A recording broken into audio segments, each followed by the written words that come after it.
Hey, Bills Mafia. We know there's only one topic every day. All Bills, all the time. And now Matt Bovee and Sal Capaccio are going really deep, talking Bills all year long, because it's always game day in Buffalo.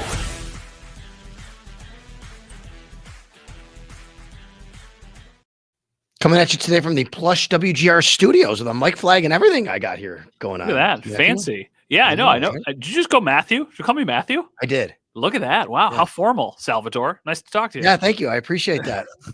See that big board behind me? Did you see that? Is that the wide receiver big board?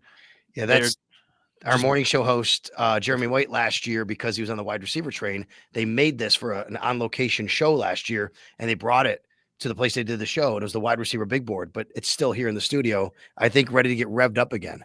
And then they didn't even draft anybody in the first round. They had a draft party, and then they traded out of the first round. I know, right? I know. Well, we're going to talk about what the Bills could possibly do here this offseason. Before we do that, are you a wrestling fan?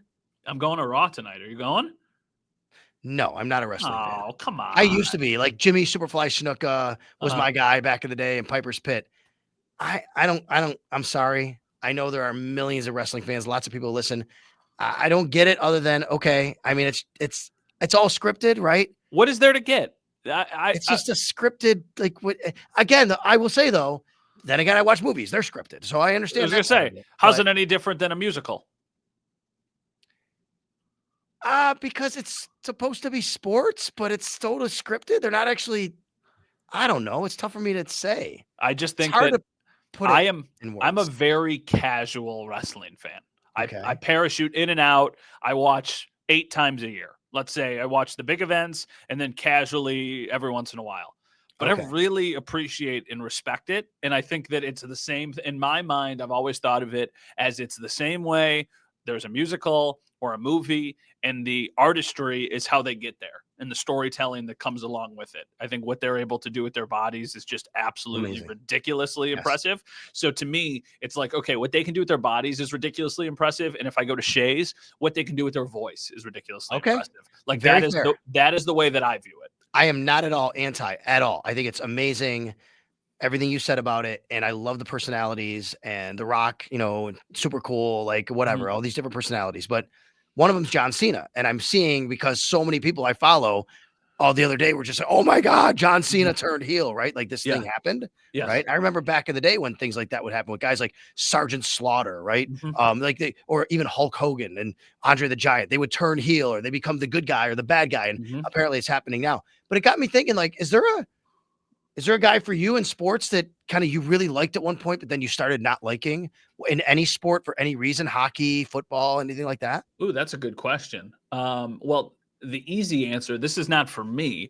The easy answer for most Buffalo sports fans is Jack Eichel. Yes. Because he was here and people loved him, and then he left, and then he did the really, and then that just became, now people despise Jack Eichel. So that's the easy answer, the easy heel turn for Buffalo sports. Mine would be A-Rod. I liked A-Rod. And then when he went to the Yankees, I just stopped and I'm just not a big baseball person. So as a Red Sox fan growing up, it looked like the Red Sox were going to get A-Rod, and then they didn't get A-Rod. Then he goes to the Yankees. And then that to me was just like, I don't like this guy. Very interesting. I got 2 for this for very different reasons. One is the same reason as you, but I'm not quite there on. I just don't like him because I get it. Juan Soto just left the Yankees. Now he's on the Mets of all teams, right? And like, come on, it's Juan Soto, but I can't really get myself to really hate Juan Soto. And you know what I mean? Like, he's such a great player, and he did so well for the Yankees to really help them. And look, the other one is a lot more heavy and serious. It's Deshaun Watson for me. I was a big Deshaun Watson fan. Like, I thought this kid was going to be a superstar in Houston, and he beat the Bills in that playoff game and the things he was able to do. And part of it was because a lot of people had a lot of questions about him coming out in college, and yet he goes to Houston. He just all of a sudden, like, oh my God, he's going to be amazing. And then everything happens in Houston, the accusations, obviously, and then he gets traded, and he has the long contract and the guaranteed money in Cleveland.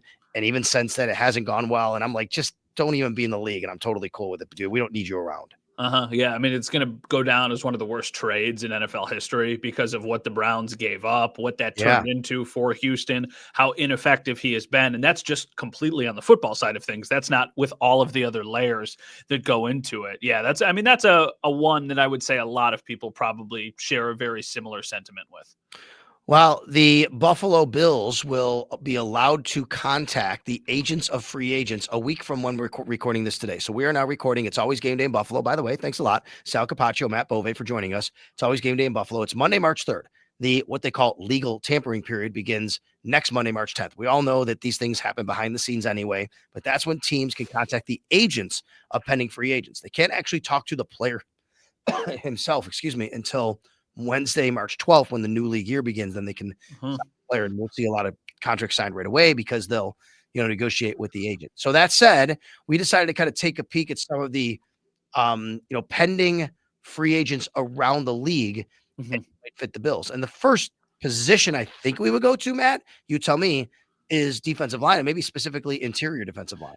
Yeah, but it's funny because you pointed me to this cheat sheet from Mike Clay from ESPN about all of the different free agents that are out there. And this is a really interesting list. You know who the first interior defensive lineman on this list is? I see it now, and I'm like, wow. And Bills fans are going to be cringing when they hear it. Poona Ford is the first interior defensive lineman on this list. Now, defensive linemen, especially interior defensive linemen, come in a lot of different shapes and sizes. They come with a lot of different skill sets. And I think what the Bills are looking for is probably a pretty specific skill set. And that can either be addressed in a trade, in free agency, or of course in the draft in a little bit.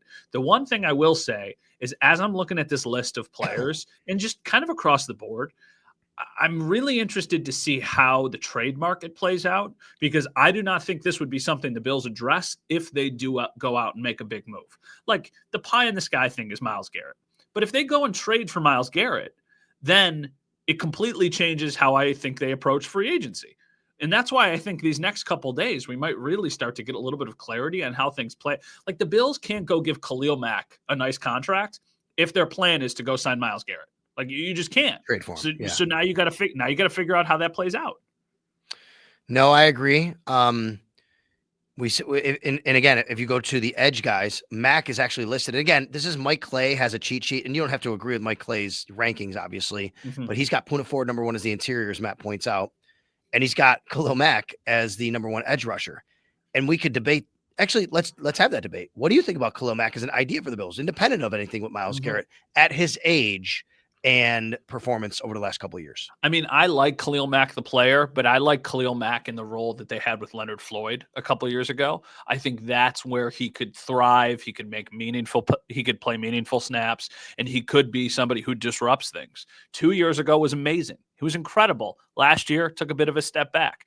He's getting older. I just don't see the Bills giving a long-term or substantial contract to somebody at this point in their career. I feel like Khalil Mack is the backup plan for the Bills. If they can't get a Myles Garrett, a Max Crosby, a Trey Hendrickson, Micah Parsons, one of the real big names, then maybe that's what they circle back to and say, okay, well, at least we know we're getting somebody who can rotationally be a difference maker.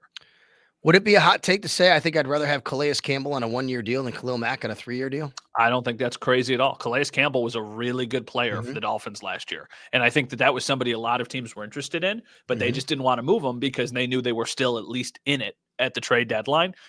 I think that would be not a home run because we're talking about a rotational depth defensive lineman, but a really nice fit for whatever contender gets him. Because if he's playing, he's going to a contender. Sebastian Joseph Day is an interesting guy in the interior. I think it's a guy that could fit the Bills. 6'4", over 300 pounds. Now he's still a little bit lighter on the low 300 Tennessee? Is that yes. Right? Yes. Yeah. And I think that's a guy that kind of could fit into what the Bills want. Sean McDermott has spoken about length, obviously power. These are guys I think that could fit what the Bills are looking for in the traits for a certain player. I looked down this list. Odigizua of Dallas, he's here. BJ Hill, Jaron Reed of Seattle is an interesting name. There are a bunch of guys. Javon Hargrave, San Francisco. Years ago, he was a free agent. I think from what I understood, the Bills had plenty of interest. Now, we are several years removed from that, but I wonder if they revisit something like that as well. So these are guys that, let's be honest, Matt, though, as you just point out, of the interior guys, it's more like depth signings, guys that they've had. Daquan Jones, as nice as he's been, Austin Johnson, Quentin Jefferson. These are kind of the guys that you've already had these kinds of guys into your team. And it's just what they might sign one or two of them, but it's not that big move. This is the counter to the draft. The draft is supposed to be loaded with defensive line talent. Free agent market is not. So you look at the vast difference here. The way of addressing this for your team is the draft, probably not free agency. It's also good because you would get them on a cost-controlled deal. They would still be at the beginning of their career, but you also don't know what you're getting. For me, when I think about the Bills and their approach to free agency, I'm almost ignoring those two positions. Even though those might be the two biggest needs on the team, defensive tackle and defensive end, I don't think that those are things that they seriously address in free agency, because I think they want to see if there's something bigger out there. And then if there isn't something bigger out there, then they try and address it in the draft. So to me, even though the defensive line is probably the biggest area they need to address over the next 2 months, I don't think it's something they lead with. I think in free agency, that's what we see. Maybe a safety, maybe a wide receiver, maybe, some other linebacker, like something, just a different position. I'm going to bring up safety, but one more question on D-line for you.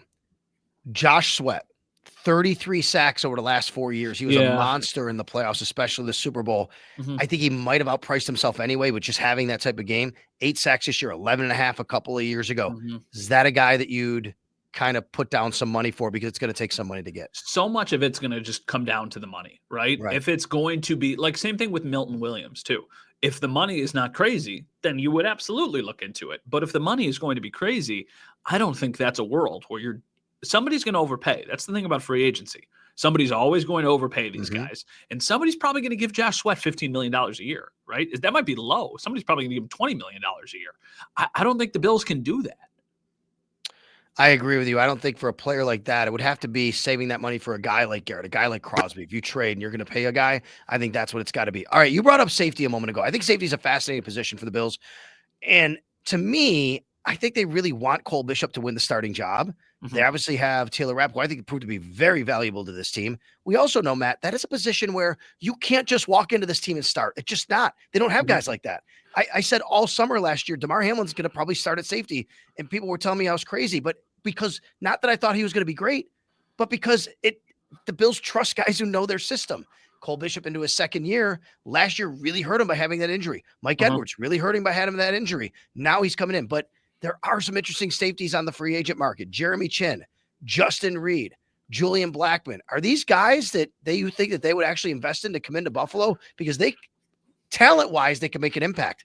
I just don't know if the Bills feel they could come in right away and play for them, and it's worth, especially knowing they have Cole Bishop going into year 2. The name that I'm interested in is Javon Holland, because of the familiarity that the Bills have with that player. And it's funny because you look at a list of— He's going to be released, right? He's not a free agent yet. No, he's a free agent. Oh, he was released. Okay. You're right. You're right. I'm sorry. Sorry about that. Yes, I'm thinking of who the corner for the Jets we just heard about today as well. Yeah, DJ Reed. DJ Reed, thank you. Go ahead. DJ Reed. So Javon Holland played his rookie contract with the Dolphins.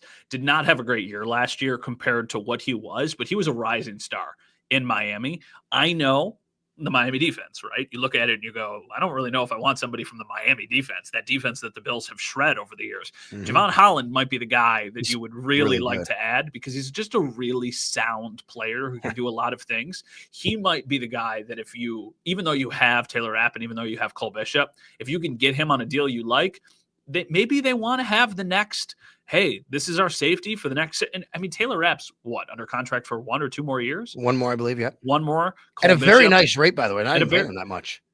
There is a world where Taylor Rapp could become the primary backup again if Cole Bishop is great. You know what I mean? So I don't think safety is off limits. Okay. I wouldn't use it. I wouldn't use a first-round pick on a safety. I know there's a couple very versatile defensive backs who would be intriguing in the draft. I don't think I would go there, but because you go down, you have to go down the list on this list to get you Javon Holland. I'm not saying he's not going to be, he'll probably be one of the higher paid safeties in free agency, but then there's also guys like Justin Simmons. Was last year just a weird year in Atlanta? Could you have him on a cheap deal? I mean, that sounds nice, right? There's a lot of really strong options for the Bills there. My apologies. Taylor Rapp is under contract for 2 more years. Okay. He signed a 3-year deal, but Matt, Not, doesn't even, it's only 3.6 this year and 4 million the following year on the cap. That's a nice deal for the Bills for a guy that was a very valuable player for them. And we saw what his absence meant in games where he didn't play and he was injured. And the Bills, they didn't quite have what they wanted at safety. You know what's interesting about this list? Again, this is Mike Clay's cheat sheet, so you don't have to agree with it at all. But he has DeMar Hamlin and Jordan Poyer listed ahead of Javon Holland. Yeah, which is nuts to me. Right. Nuts. I agree. Absolutely baffling. So take that list as a grain of salt, because I think it might just be like a lot of different factors that go into this. Javon Holland will make twice what DeMar Hamlin gets paid. Yeah. No doubt about it. That's not even a question. The one thing with Taylor Rapp to keep on the back burner is really nice player, gets banged up a little bit, missed a couple games last year, also has been on the wrong end of friendly fire to a couple different players on the Bills in the defensive backfield. So, I don't think that Taylor Rapp is keeping them away from targeting potentially a safety. All right, so I know that if you guys want to see, anybody who's listening wants to see the Mike Clay cheat sheet, that's what we're going off of, so I can reference this easily with Matt as we look over everything. You can go and find him on Twitter at Mike Clay NFL. All right, at corner, the Bills have their own free agent, Rousseau Douglas. He is maybe about 10th down the list here, it looks like, maybe 15th, somewhere in there. If you look at the names ahead of him, Kendall Fuller, Michael Jackson, Byron Murphy, DJ Reed, Carlton Davis, Mike Hilton is on this list. Stephon Gilmore is on those lists. Would you rather go get Rousseau Douglas back or somebody else like this? I don't think it would be realistic, but Stephon Gilmore would be fun just because you know what you have on the other side with Christian Benford. Like, I think that would be a really nice pairing, and then you could draft somebody young and just kind of have them wait. And the counter argument to that would be, well, then just bring back Russell Douglas. Russell Douglas is a different type of player than Stephon Gilmore. Both very, very good corners, but Stephon Gilmore is Stephon Gilmore's 34. You're good with that? What's Russell Douglas, 31? Think so, yeah. Right? Something in that range? It's just funny to me. Like, that's a position where you generally don't get guys that you're going after free agency at that age. I mean, but he's certainly not outlier. I get it. Like, he's been a terrific player even at an older age. This is my educated guess of what happens, all right? The Bills trade Kyer Elam for some marginal draft asset, a 6th round pick. It's more just to get the money off the books. They bring back Russell Douglas. They sign Dane Jackson because he's their version of what they've done, and then they use one of their 2nd round picks on a cornerback. That, to me, is almost certainly how it's going to play out at cornerback, that they're going to go into next year with Christian, with Rasul as their starters, Dane Jackson as their primary backup, some draft pick who we don't know who it is yet, kind of waiting in the wings, and then Jamarcus Ingram is their versatile depth guy who can play inside, play outside, do whatever. I'm going to give you one more name here. He just turned 30 years old. Tre'Davious White. No way. Would you be interested in that? I don't think he would. Oh, I know for sure he would. Oh, really? Oh, I spoke to him about it after the game against the Ravens. Oh, yeah? He said he'd love to come back to Buffalo. Well, I mean, in a manner of, oh my God, I loved it here. I'd love to come back. I don't know what's going to happen. You know what I mean? Something like that. It wasn't, you know what I mean? It wasn't like this just breaking news conversation. It was, hey man, free agent this summer, what do you think? He's like, oh yeah, I'd love to come back. We'll see how things go, but we'll see where it takes me. Well, I do remember Brandon almost surprisingly keeping the door open on Tre'Davious at the NFL owners meetings last year. Now, he was a post-June 1 cut, right? So we all knew he was leaving, but he was still, like his money was still tied up. And I think he kind of said there, like, hey, if he wants to come back, if there's not another opportunity out there, we, of course, would always keep that door open. We love Tre'Davious White. I just don't know. It would have to be a really, really team-friendly deal. I mean, it just didn't work out in Los Angeles last year. Then he goes to Baltimore, and it really didn't work out in Baltimore either. So we're talking about a guy who would probably be their 4th or 5th cornerback. Agreed. It wouldn't be to start. And if you take into account what you said, which is right, you go to LA, it doesn't work. You go to Baltimore, it doesn't work. At some point, isn't it? Well, maybe he's just not the player anymore, right? It was better in Baltimore, but not great. And he got that pass interference penalty, by the way, in the Bills game as well, but definitely didn't go very well in LA. All right, let's look at the other side of the ball. Obviously, the number 1 receiver target, I think, in the league is going to be T. Higgins if he gets to free agency. They did tag him, I think, right? He hasn't signed it yet. Isn't that how it works? Yeah, I think that's the deal. I think they plan on tagging him. Chris Godwin. Here's some names on this list. Stephon Diggs coming off the ACL. That's not happening, folks. Keenan Allen. Always loved Keenan Allen. Just kidding. How about Marquise Hollywood Brown? Yeah, that's the one that's going to be the most like it's interesting to me. The idea of Hollywood Brown seems to me like, I don't know. I won't complain if that's what they do, because there's upside there. And it's like, oh, you want a deep threat, you want somebody with speed. Hollywood Brown is that. But it's been a while since Hollywood Brown has been the Hollywood Brown that people remember. So I just, if they're going to address for a wide receiver position, I think they get like a depth guy, Mac Hollins back, and then they draft somebody with either one of their top 3 picks, assuming they have them. That would be how I want them to address the position. I don't love the idea of getting Hollywood Brown on a 2-year, $16 million deal or something in that ballpark. It just doesn't feel like, I don't know. I don't know how much upside is there. Do you have the receiver list in front of you, Mike Clay's receiver list? I do, yeah. Okay. I want you to look at that list. Is there anybody that jumps out at you, say, you know what? I think that's a guy that could definitely go after. I could see that happening. Because, by the way, on this list is Amari Cooper. Deontay Johnson is very talented, but he's worn out his welcome so many places. I could not see him fitting in the Buffalo Bills organization. There's some players with some nice names. Elijah Moore, Brandon Cooks. Anybody you see on here? The names that intrigue me are just kind of more from like skill set standpoints. I like Noah Brown and I like Tim Patrick. Those are more depth guys. Almost feels like last year's version of Mac Hollins, even though I think they'll probably try and bring back Mac Hollins. I mean, if you want to go get a burner, like a Tutu Atwell or something, could be a fun one to just kind of be your downfield threat that would keep a defense honest. I don't think they've ruled out Amari Cooper, though. I think Amari Cooper will be completely dependent on the money. Yeah, like for sure. If Amari Cooper can go get $15 million from a team, like there's no way the Bills are bringing him back. No. If he can, I don't even think $10 million they bring him back. Well, that's my thing, though. If he can get $10 million from insert team name here, or he can get $7.5 million from the Bills, I think he might prefer to stay in Buffalo. It's his only chance, I think, ever at free agency here. I don't think he's ever had that. He's been traded in his other spots. And I think the Bills really really enjoyed having Amari Cooper on the team as a professional and just the way he works. Obviously didn't go great because of the injury. We'll see where that goes. I'm going to make a prediction, though, here, okay? Okay. On March 3rd, as we sit here.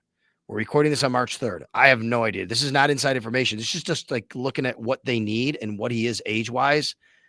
I could see definitely a scenario. My prediction is the Buffalo Bills could target Josh Palmer.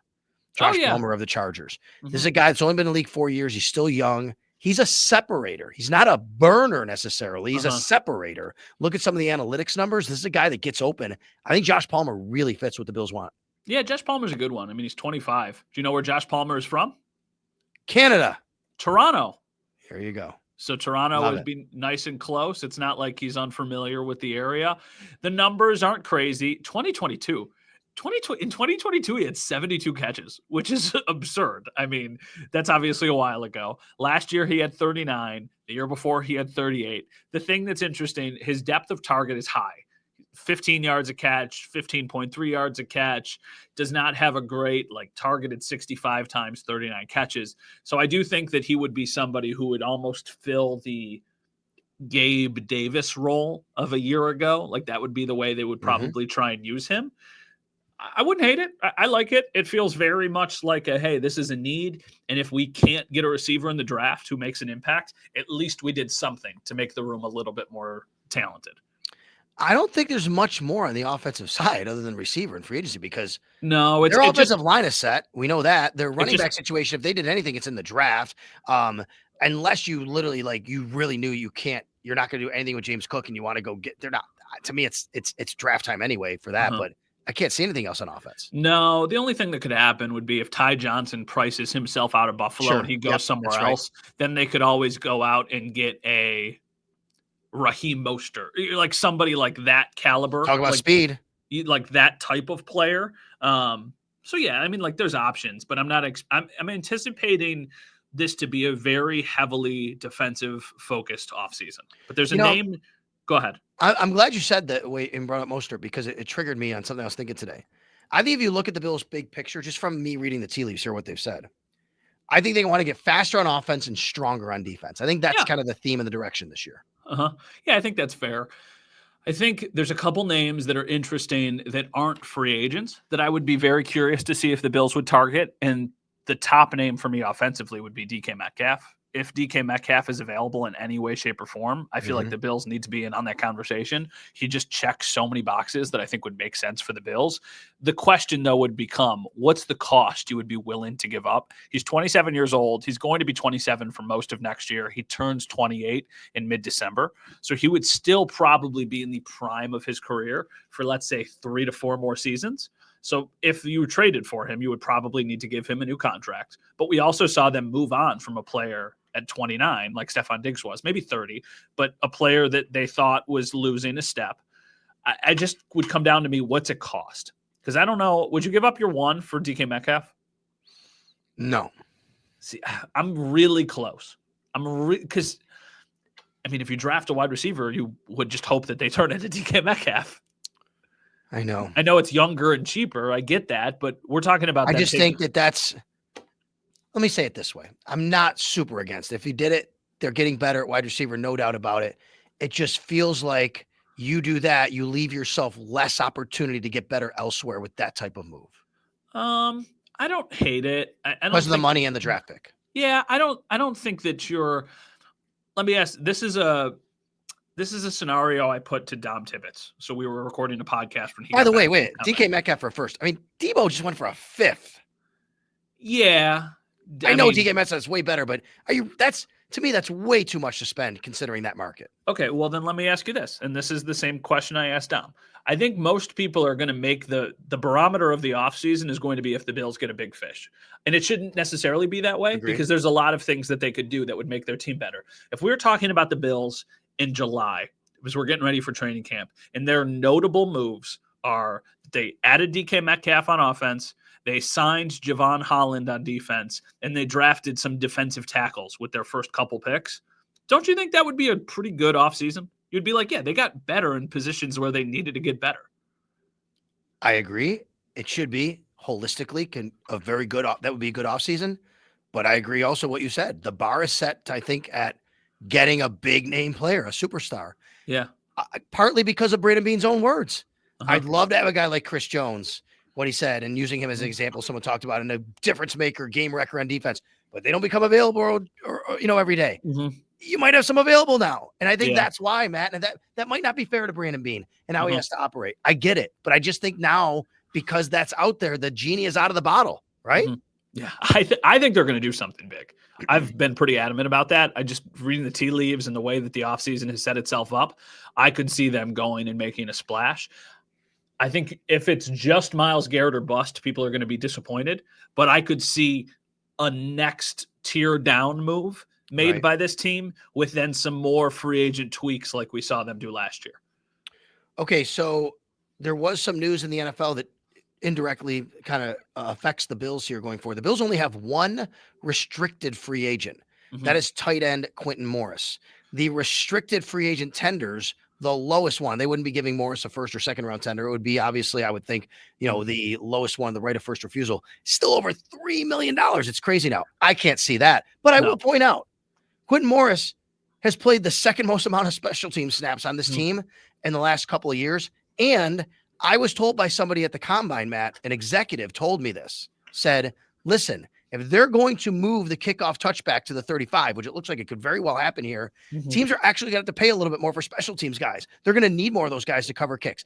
I still, as I sit here, will tell you, I do not expect the Bills to tender Quentin Morris at 3.3. I think they let him become an unrestricted free agent, sign him to a smaller deal.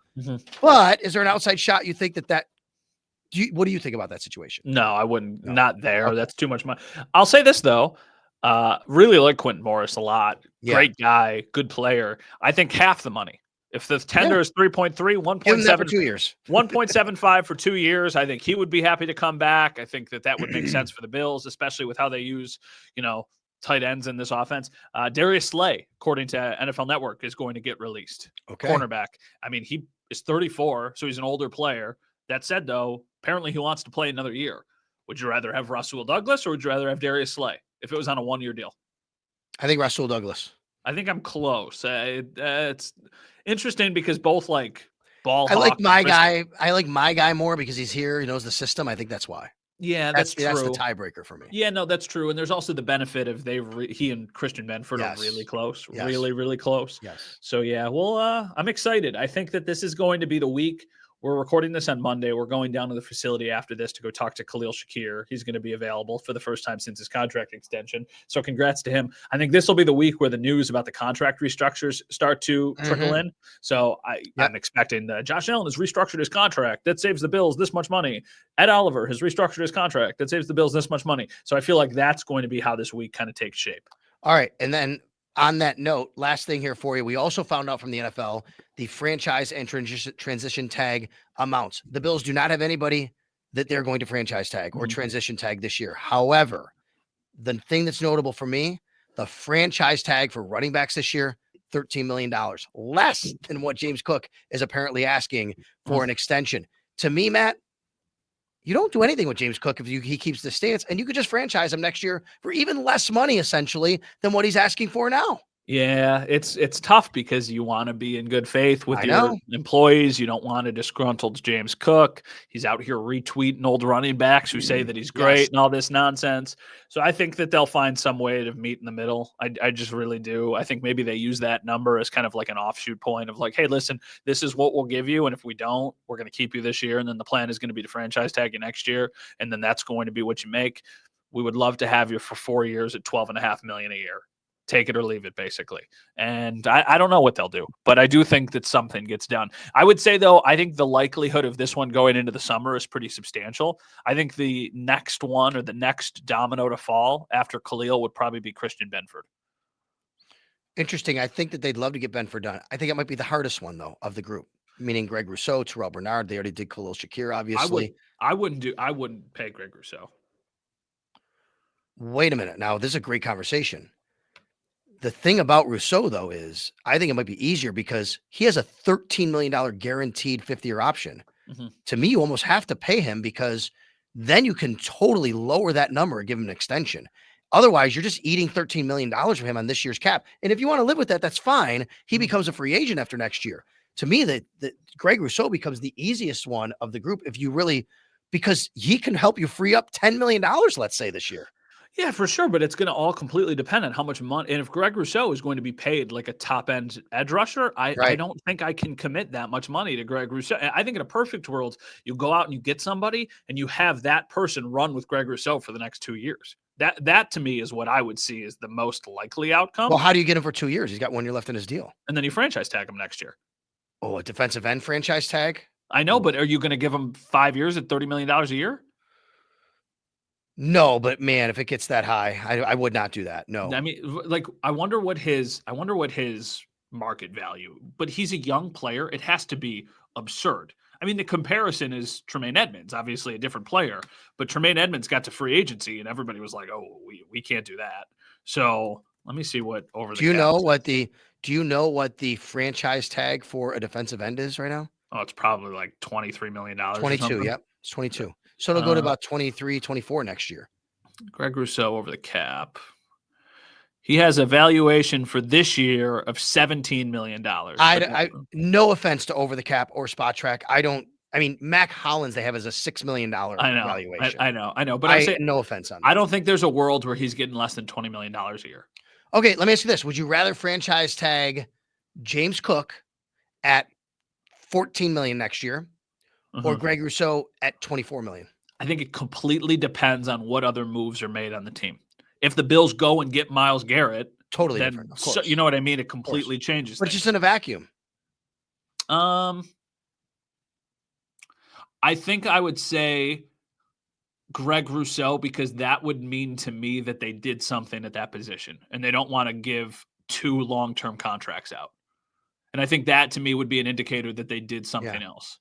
Hey, I'm with you on. I'm not interested in paying Greg Rousseau the kind of money that it would take for that type of long-term deal. But it really helps you with the cap if you can get a long-term extension done with him this year instead of eating up $13 million. And I think that's why I said, what I said earlier about maybe it could be the easiest. So we'll see where it all goes. In the meantime, Khalil Shakir signed his contract extension. He's going to speak to the local media Monday afternoon. Matt and I will react to that later on the podcast. We'll also have a lot more for you. And by then, Matt, who knows? Maybe some moves have been made. I love it. I want craziness. Give me chaos. We also got to get into our schedule talk as we get closer. We talked a little bit about the Ireland rumor. I just want to say, after some more conversations, I will say what I've learned is it definitely is possible. Nothing is set, but it's probably not right now something that you can bank on, getting ready to go over to Europe if you're a Bills fan. But who knows? I guess we'll see where all that goes. Yeah, not a slam dunk yet, but we'll see how it plays out. In the meantime, thanks a lot to both Mike Rabier and Jake Gilly, our producers here, and It's Always Game Day in Buffalo, helping us out.